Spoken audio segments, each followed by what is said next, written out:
We are delighted that you're joining us for another podcast of Wake Up Aligned, and it is the podcast for chiropractors where we get to talk about chiropractic lifestyle, and topics of interest. You can contact us through our email, and that is mailbag@amcfamily.com. Welcome back to another episode of Wake Up Aligned. Today we're going to be talking about an exercise we're finding a lot of value in with the members that we're working with. I am your host, Dr. Shannon McMurtry, here as always with my very good friend, Tom Owen. Tom, how are you doing today, sir? I am ready to rock and roll today, man. Well, this got some good subject matter today. For those of you that are interested in running a business, that is true. And whether you know this or not, chiropractors, you have to be on the business. Have to own a business, and you manage that business. So, yeah, this is going to be some good stuff. Well, that's a great intro. Let's jump right into it. Little backstory to this exercise, how it came about. Last year in 2022, I was listening to the training camp reports for football. I'm a big football fan. I like listening to the reports and stuff. And unfortunately, you pull for the wrong team. Well, you don't. That's when you have your hope of each season, right, Shannon? And then by the time about halfway through the season, you're like, all right, let's talk about baseball because there's nothing to consider anyway. Could be worse. I could be a Cleveland Browns fan, but I'm not. So I'm listening to the training camp reports for the NFL team, the Titans there out of Nashville. And I'm just driving and kind of halfway listening. And the reporter crew was asking, like peppering the coach with questions. And they asked specifically about a player who showed up to camp late, out of shape. Kid had a lot of problems, right? So the coach was like being very honest about, hey, he showed up late. He doesn't know the playbook. He's overweight. We have some conditioning, blah, blah. And then he went through all of that brutal reality and said, but he knows what he needs to do, and he has an opportunity to get better, and we expect him to get better every single practice. That's what you'd expect a coach to say. It wasn't 30 seconds later, another reporter asked about the camp show out so far. Every year you've got that player that really comes in and wows them and impresses them. So they ask about that player, and the feedback from the coach was, oh, he's having a great camp. He's learning the playbook quickly. We expect to see a lot of production out of him. He's going to be a big part of this offense. And then he ended it with this. But he has an expectation, and we have an expectation that he's going to continue to improve every single practice, and he needs to get better. And I laughed out loud. Nobody was in the car with me. I laughed out loud. I was like, whether you suck or whether you're doing amazing, the expectation is you're going to get better. And then after I stopped laughing, I thought, wait a minute, there's some essence to that. So at the end of that year, I started working with my doctors on doing a review of the month that was, right? So we'd be at that transition point between the end of one month, the beginning of the next. Hey, what did you like about last month? They'd rattle off some things. Well, what'd you miss the boat on? What could have been better if you had it to do over? And they'd tell me something, and I really liked the dialogue because I was getting insight from them rather than telling them what I saw in their stats. And then we would transition to, so what will be better the next 30 days? And it didn't have to be the thing that was a lack from the previous 30 days. It could be something brand new, like maybe they were doing marketing or something like that, and that was going to be their focus. Didn't matter to me, but we just wanted to get better with something every single month. So over the holidays, I typically will spend some time, quiet time in prayer and planning and assessing my year that was. And over the holidays, I thought about this exercise and I thought, that's good, but we need to compress that down. Daily seemed to be excessive, but weekly seemed about right. So this year we started with an expectation that at the end of every week, whether that's Thursday for you, Friday afternoon, you see some folks on Saturday morning. I wouldn't recommend that, but wherever you end your week, you know how the normal routine is, right? So you finish your last patient, you finish your notes, you're checking in with the front desk. Do they need anything to close out their stuff? You're turning off the lights, the machines, the computers. You're basically grabbing your keys, you're out the door. Your mind has already left the week that was. So I said, this year, spend 5 to 10 minutes in quiet time. Phone off, computer off. Don't let your staff come disturb you. Collect your thoughts, and then find someplace, a steno pad, an app in your phone, and just note 2 or 3 things, very simple things, that you liked about the week that was. Something that ran smoothly, somebody stepped up, a patient story that really lit your fire, whatever it is. Just identify 2 or 3 victories for yourself, and then write down under there 2 or 3 things that if you had it to do over again, you would like to do it better. No pressure, no stress, but do that exercise. You're not journaling a whole page of stuff. It's a very quick, very easy exercise. And here's the critical thing, Tom. Once you write that down, close the book, close the app. Don't stress about it. Don't try to move the chess pieces around. Don't put your mind into that situation for the next couple of days. Whatever your weekend is, enjoy your weekend. Invest fully in it. But let what you wrote down just marinate in your innate. Sometimes Sunday night, Monday morning, you pull up that information, pull up the app, open up your page, and then you start making specific plans and specific action steps relative to those things you noted. So let's say there was a good thing because Jennifer stepped up to the plate, right? We were down a staff member. Jennifer took more on herself and the clinic ran smoothly. Well, I'm going to note beside that highlight of the week, praise Jennifer face to face, right? Because I want to distill down these observations from the week that was into face-to-face moments for the week to come. If I can control my face-to-face with myself, my patients, my staff, I can control my career, right? So we're just going to distill it down to its building blocks.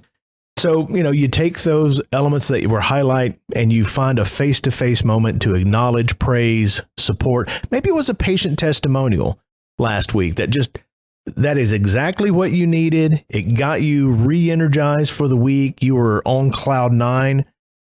Believe me, that patient needs a thank you note. They need a thank you phone call. They need to know how that story was a positive impact for you.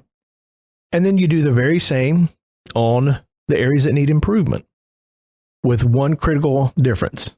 That's going to be done in private. So we always praise in public, quote unquote, reprimand in private. So you do the exercise, you get the plans noted, then you hit your staff meeting, assuming you have one. All right. I can already see your eyes dancing there. So I'll turn the mic over to you in a minute. You hit your staff meeting Monday morning. And you know how people get into the routine and the expectation, and this is how we do it. And this is your staff know what your morning meeting is all about. So on these moments, before you really get into your staff meeting, just say, hey, at the end of last week, I was reflecting on what a great thing we did last week. And it was on my spirit all weekend long. And I just want to acknowledge Jennifer. We had a person who was out all week for sickness, for illness, and Jennifer stepped up to the plate. You couldn't even tell we were down a person. Jennifer, that was impressive, and I just appreciate all that you did. It made last week so great for us. You do that in front of everybody before you really get into the meat and potatoes of your normal staff meeting. And then on the things that need to be improved, right? So you got another thing like maybe missed appointments were out of whack that week, or you can do better. So you do your normal staff meeting, and then when it's all wrapped up, say the person's name who's really in the driver's seat on missed appointments is Natalie, right? So staff meeting is over. Hey, Natalie, stick around for just a couple of seconds. Everybody leaves. I was also thinking about the areas we can improve upon. Missed appointments is an area that I know we can do better with. And you're in the driver's seat on that, but I know I have a role to play with it as well. After our morning cluster of patients, let's get our heads together for 2 or 3 minutes. Let's plan what we're going to do in those face-to-face moments with patients to make that improve for our future. No pressure, no venom, no beating anybody over the head, a very collaborative approach on getting something improved for the next week or the future. Now, we've been doing this, some of my doctors have been doing this now for going on 3 or 4 weeks at this time of the year. I don't know when this podcast is going to drop, and very, very good report so far. Very, very good about what it's doing for them, how it's keeping them engaged, what they're focusing on. And I'm really excited about what this is doing for people, because rather than just hit that door at the end of their week and already forgotten about what happened the week before, they are taking some time to really have pre-thought and some prep about the week to come relative to the week that was. And here's the funny thing that we have found out. The stuff that needs improvement, oh, that's easy. That comes naturally for everybody. They can pick out dozens of things that they're not happy with. But the things that they do like, some of them are admitting that's a struggle bus point for them. They can easily pick out the negative, but they have a hard time picking out the positive. Now that illustrates our wiring. That illustrates the corrupted nature of this world that we're living in. But you got to acknowledge the good and acknowledge what needs to be improved. You're not living in a world that it's all negative, and you can't live in a world that, you don't pay any attention. You put your head in the sand on the stuff that needs improvement. You are running a business. You are responsible for these patients. You are responsible for your staff. You have accountability. But I'm just surprised at how hard the positives are for some people. And let me just share this with you as well. Those specific face-to-face praise moments, when you acknowledge the good, it has to be sincere and it has to be specific. And we always want to praise the effort, not the result. Effort, you can always control your effort. The results could be varied on the weather or some other things going on. Well, I'm asking the doctors, if they had the key element to play in that good thing, give themselves praise, sincere and specific, in front of the mirror. Would you like to guess how many and how often over the last 3 weeks any of my doctors have done that part of this, where they've actually gone to the mirror and said, you did good last week. You should really be. How many would you think? Just take a guess, Tom. Less than 10%. One person, and they did it one time. All right. That's a problem. We got enough negative. We got enough crud to deal with all the time. We need to be better balanced in ourselves. We would never allow someone just to only pour the garbage into our children. You want to see Daddy Bear or Mama Bear come out? You start doing that to my kids, you're going to meet a brick wall. And yet we won't do that for ourselves. So we're always the worst critic. Amen. But that's the reason why so many people are so uncomfortable with affirmations. Mm-hmm. They'll fight the affirmation, mm-hmm. affirming something good, but you have no problem pouring the junk in and the self-doubt and the fear and it's a sick cycle. So that doesn't surprise me at all, that the statistics, that for some reason it feels uncomfortable to feed the positive in, but we have no problem spouting out, spewing the garbage. Yeah. When I reflected on my clinic, and I lived about 30 minutes away, I remember still today, I remember driving home that 30 minutes, just berating myself for the mistake, not living up to my standards, whatever it was, right? Like really brutal with myself in the car, just talking out loud. And I couldn't recall one instance where I was giving myself praise and you did good this week. Not one time on any of those 30-minute drives, either to or from the office. And that's a problem, right? So what really solidified this for me as necessary, and I'll finish it with this. We went skiing. My boys went skiing over the holidays. They went skiing one day. They love to ski. I don't ski. So I dropped them off around 1 or 2 o'clock in the afternoon, picked them up 6 or 7 in the evening. And I did the daddy debrief. You know what the daddy debrief is? Did you have fun? Did you have enough money? Anybody get hurt? Were you warm enough? Right. Once the daddy debrief is done, like I'm just concentrating on driving through the mountains, trying to get back to the cabin. So these 3 boys, my son-in-law, 24, a son, 20, and a son, 16, started talking about what they did on the ski slopes. Oh, I snowboarded for the first time. I went off the big hill. I was doing this. And they were laughing and cutting up and having fun. And then something happened just organically in that conversation. Same laughter, same having fun. They started talking about what they want to do next time they have the opportunity to go skiing. And I was listening to this, just driving along, and I found myself smiling, listening to the conversation. They were ribbing each other and giving each other what for, and they were laughing and cutting up. And I thought, where in the world did we lose that as adults? Because I remember doing that as a kid, right? Playing baseball or backyard football, and we would talk about our plays and where we did well. And next game, I'm going to do this, I'm going to do that. And we made it fun. But somewhere along from that point to being an adult, with all the responsibilities and all the cares of the world, we forgot to have fun with this thing, right? So that was like that was the moment on the mountain that it was like, we got to do better at that as adults.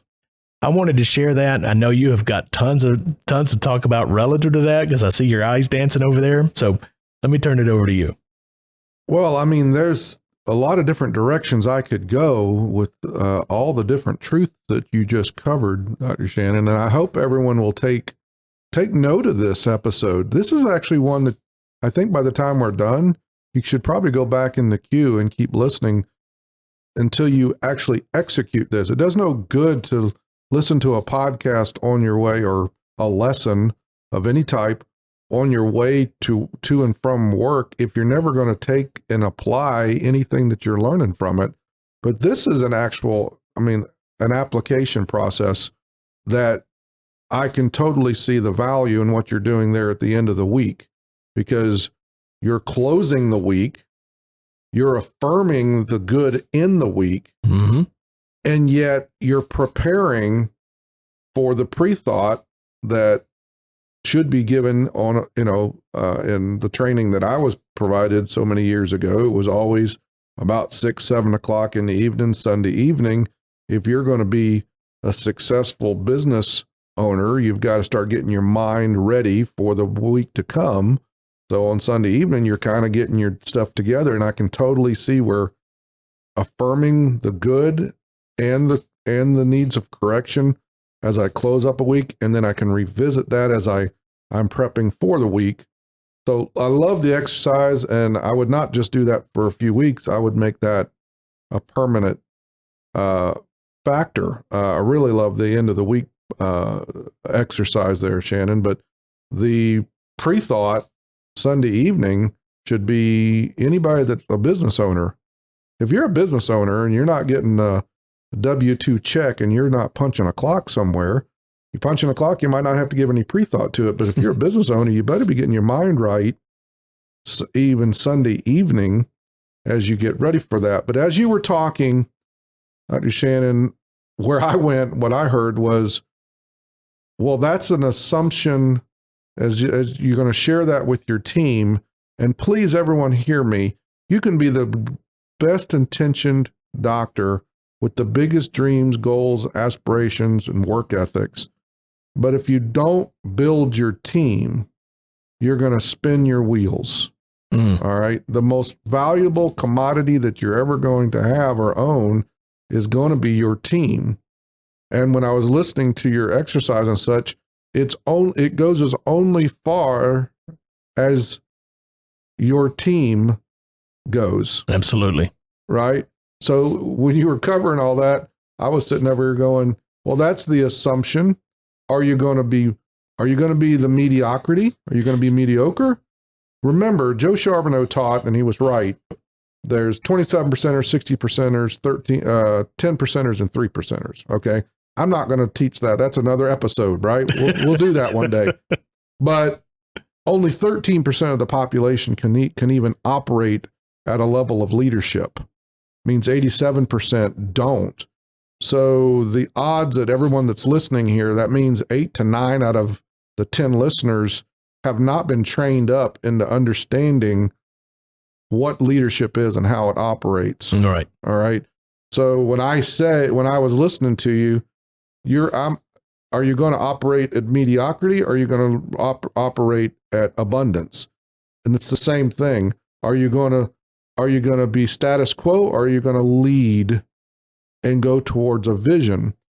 And if you're not utilizing what a real staff meeting is, I heard you use the term staff meeting. Right. So when you said that, I'm like, that's even assuming everybody knows what a staff meeting is and how to operate within that staff meeting. So I ask the listeners right now, are you having a morning staff meeting every morning with your team before you start the day? I'm not talking a 30 to 40 minute breakdown. I'm talking, are you getting your team together and have a 5 to 7 minute team meeting, which if you're an aligned member, you then dive into the materials. You'll learn that all that 5 to 7 minutes should be is let's remember, let's inspire, let's have a point of motivation, and let's remind ourselves of our purpose. It's 3 little points, right? But you could take what you shared and you're plugging that into your morning staff meeting, right? Now, when do you have time to build up the team and teach the team everything that you're talking about, Shannon, if you're not doing a weekly team meeting? Amen. And a weekly team meeting, I've learned this over the decades of mentoring business owners. Most business owners think they hate staff meetings, weekly staff meetings, because they think a staff meeting is it's a bitch session. Put all the complaints on the table, where actually what it is, it's constructive. It's constructive team reports from departments. How can each department support the other departments? And then it's a teaching. What's our overall objective for the week? And as I was listening to you, I think that exercise plugs into if you have the team unity, and that's where the CA coaching comes in. That's why it's so effective, right? You get the team unified with one purpose, one vision, one mission, one expectation. You're going to move some needles, right? So I was just hearing, hey, that's all great. That exercise is great. I like it. Good stuff. But if you're missing the component of team building, and managing the staff, managing the business, managing the office, the practice, your career, comes down to those morning staff meetings and that weekly staff meeting. If you're not having it, I assure you, you're not hitting the mark. And all I can do is give you the visual that I had while you were telling that over there. My vision was, okay, every listener needs a visual aid. Okay. Are you driving a Maserati, or are you driving a Ford Escort? Okay. Both of them will probably do 100 miles an hour. All right. But the Ford Escort, or I don't even know if they still make them, right?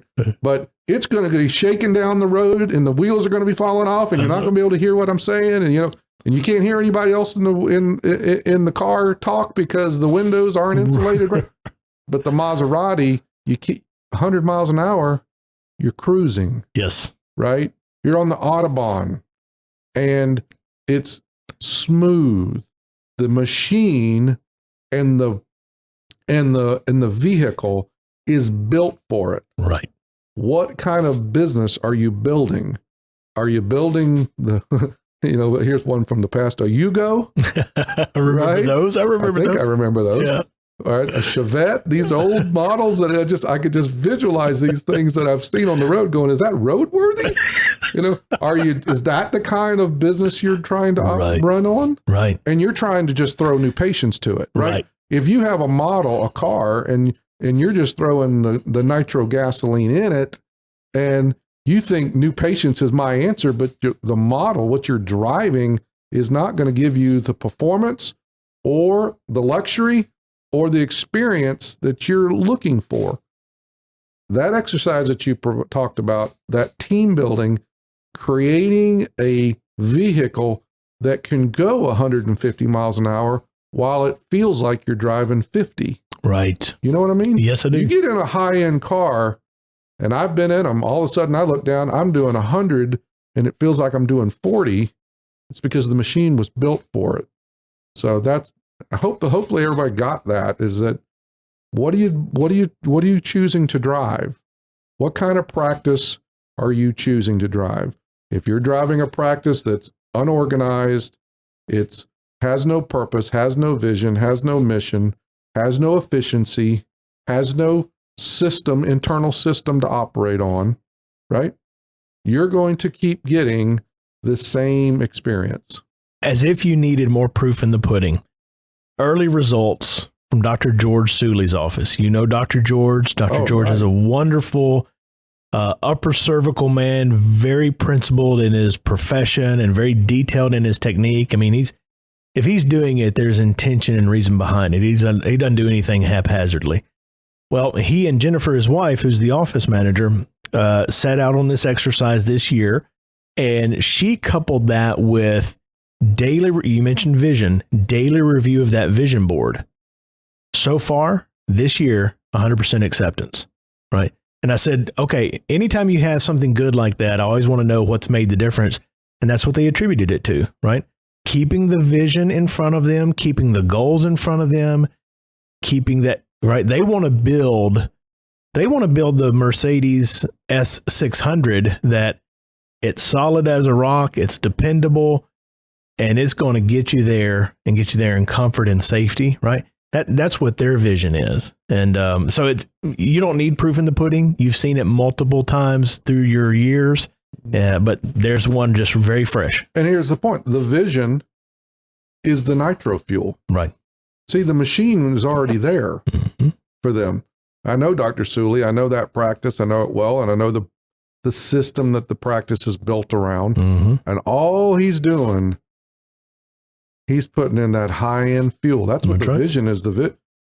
Boom, it's gone. Yep. And it reacts. It responds quickly. The engine's going to respond to that. But if the pistons aren't firing, the spark plugs, you got worn out spark, all that. Right. The machine's not there to operate. It's not going to give you the performance you're looking for. So good stuff. By the way, you just gave Dr. George, before we wrap up today, with what you're doing with this exercise and really all your mentoring, are there any shout outs that you want to provide today? Yeah, okay. I'd be happy to do a shout out. I always like an opportunity to celebrate our heroes. But so Dr. George, obviously early returns this year, very positive, very uplifting, and he's got some pretty big goals set. No worries that he will be hitting those. And he's hit big goals all along. Oh, yeah. I mean, what's Dr. George been around? He's been around 20 years? Yes, he did. I think he got a 20-year pin last year. That sounds right. So Dr. J.P. Whitaker, your friend, my friend, wonderful, wonderful man, right? Listen, I've been around a lot of speakers. Dr. J.P. is one of the most gifted speakers that I've ever been in front of. Now, he may not see that out of himself, but I know for a fact that man has a gift of being able to be in front of a crowd and communicate a message. But his year this year, he's gone through a lot of personal growth in 2022. Amen. And you know that sometimes the growth in those personal areas, it doesn't show up in the numbers. It doesn't show up in the stats, but not in Dr. JP's case. He set all-time records in his patient visit average. So he's got the longest relationship he's ever had with patients statistically. He set a all-time high in his total collections for a year and set a record for his collection visit average, how much money he's reimbursed or paid based on every patient visit in the office. And it really began to click for him. You could just see as the year developed, he not only had an understanding of the elements, he started to have some confidence in those elements. Believe it. Yeah, and to believe it, exactly. Mm-hmm. So I'm very, very excited for him. And there's no doubt in my mind, 23 will be his best year yet. He also has, he went through his goals. He has got very detailed goals and a lot of goals set for him and his team this year. Well, Dr. JP is very, very close to my heart. I think a lot of people know that. But I want to give factors or aspects of his story that the listener can relate to and understand. Now, Dr. Shannon just shared with you, and for those of you that know Dr. JP, you understand this, that he's very gifted.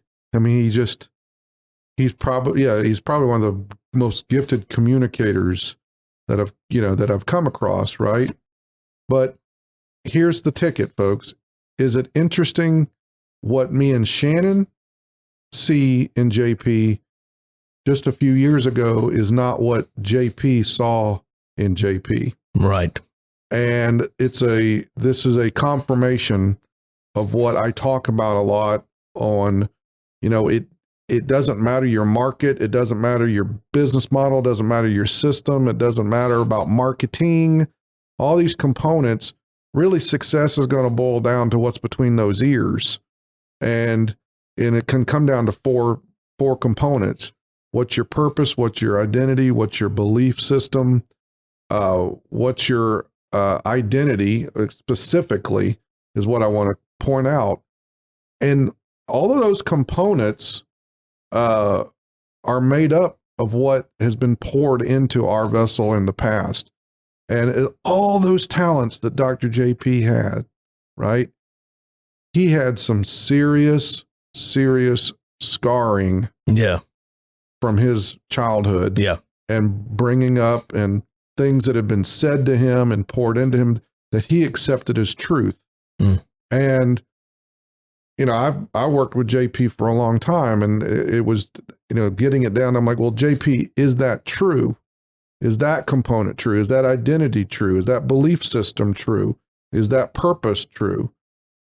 And he would, we would go back and forth, and I'd say, well, JP, it's true as long as you believe it. It's not my truth. It's not my reality. It's not my identity. And that's that transformation that I've seen in JP. The talent is always there. And listeners, that's what I'm here to tell you. Potential is truth in waiting. Mm. God-given potential. You, each and every one of you, have God-given potential. And it's literally truth in waiting. But the only way it's going to be true for you is if you start acting and believing on that truth and working on that potential. And JP came to that line in the sand several years ago, and he made a commitment.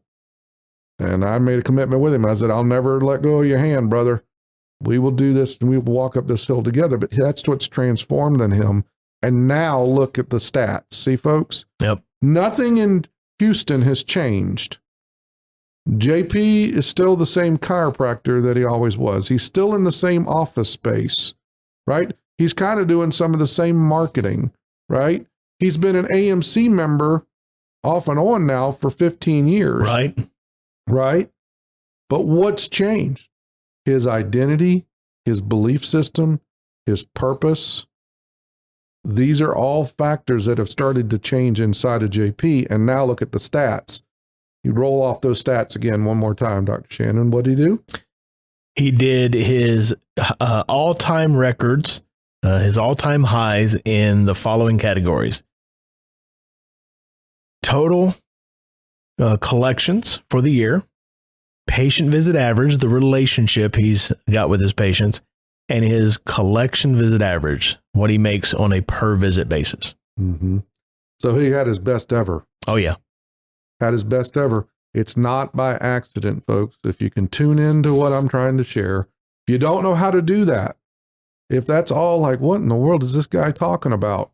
That's what Aligned is here for, right? So whether that message needs to be heard by you, or a colleague out there that should hear the same thing, hit the share button on this show. We're not here to entertain you. We're here to inspire, empower, and motivate. And ultimately, our objective is to transform chiropractic, but more importantly, chiropractors' lives. And JP is just one latest example of it. Absolutely. Follow our show. You can share it with friends, of course. And we'd love for you to contact us at mailbag@amcfamily.com. In addition, you're always invited to attend or join us at a summit. Of course, registration is required. And we would love for you to check out the loads of free content we provide to social media every single week. Until next time.